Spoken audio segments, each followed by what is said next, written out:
កុំមើលរំលងការចុកដើមទ្រូងវាអាចជាសញ្ញានៃការស្ទះសរសៃឈាមបេះដូងជំរាបសួរបងប្អូនទាំងអស់គ្នាខ្ញុំបាទវិជ្ជបណ្ឌិតច័ន្ទបញ្ញាសុខាឯកទេសផ្នែកបេះដូងនិងសរសៃឈាមថ្ងៃនេះខ្ញុំមានប្រធានបទមួយដែលទាក់ទងនឹងសុខភាពចែករំលែកជូនរោគសញ្ញាឈឺដើមទ្រូង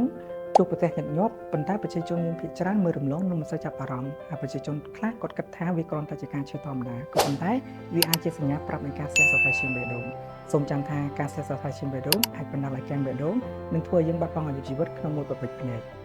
សញ្ញាដែលត្រូវប្រុងប្រយ័ត្នរួមមានការចុកឬក៏ឈឺលើដើមទ្រូងខាងឆ្វេងពេលខ្លះអាចចាក់ទៅស្មាខាងឆ្វេងឬក៏ចង្កាខាងលើនិងមានអាការៈដង្ហក់ឬក៏ហត់មកជាមួយផង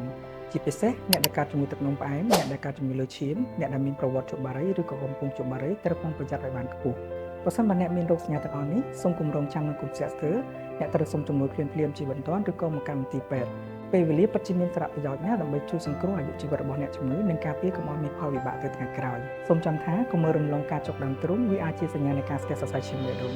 សូមមើលថែសុខភាពបេះដូងរបស់អ្នកនិងមនុស្សអ្នកស្រឡាញ់សូមអរគុណ